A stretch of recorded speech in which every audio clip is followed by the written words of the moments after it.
안녕하세요. 지금부터 반려동물의 비만에 대해 설명을 드릴 1호 학번 수의외과 백경민이라고 합니다. 이 영상을 보시고 반려동물, 특히 개, 고양이의 비만의 예방에 많은 도움이 되었으면 좋겠습니다. 안녕하세요.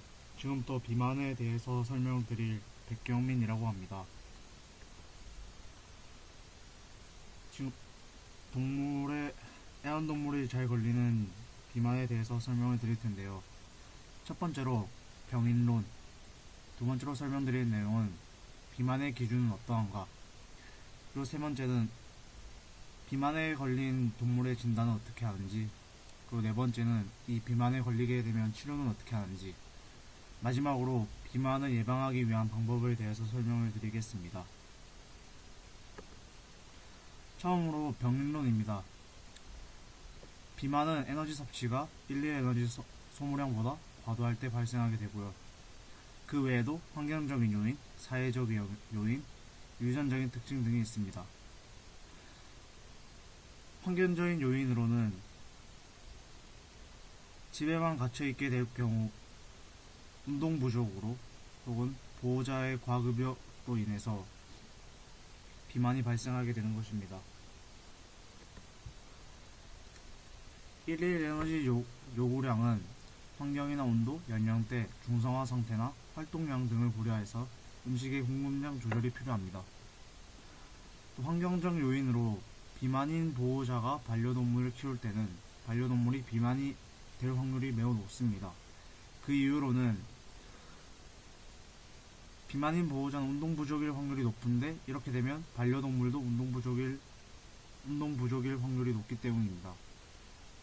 또 비만인 보호자는 고지방 음식을 먹을 확률이 높은데, 이 고지방 음식 부스러기를 반려동물이 먹게 될 소지가 있기 때문입니다.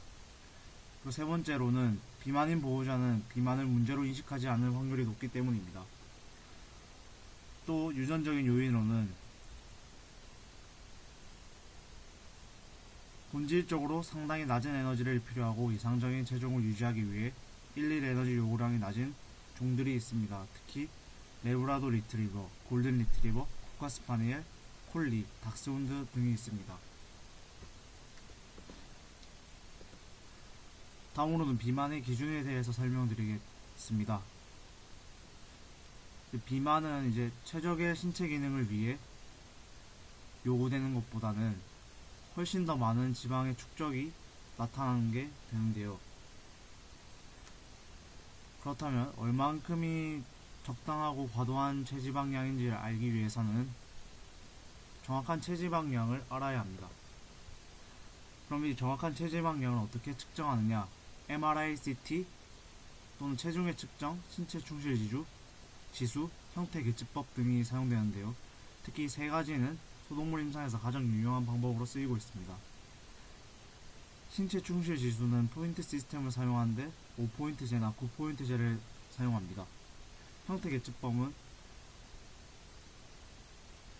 한 축의 둘레를 측정하는데요. FBMI나 LIM 시스템을 사용합니다.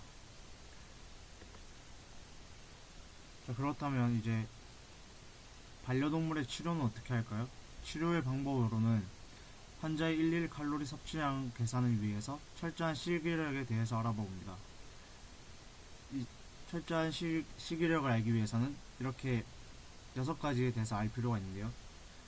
급여하는 사료의 이름이나 회사 형태, 사료의 형태 등을 알아보고요.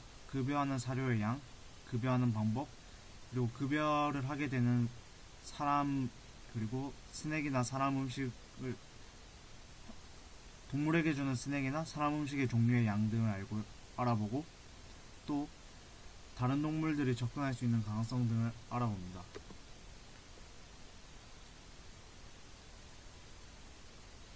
또 정확한 식이력을 이용하는 것이 체중을 감량해야 하는 칼로리 결정의 최고의 방법입니다.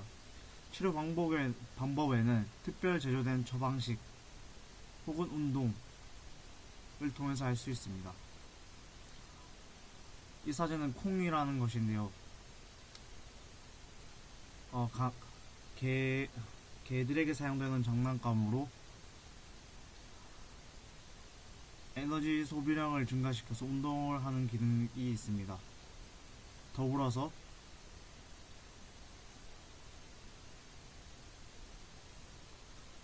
사료 제공도 할 수 있습니다.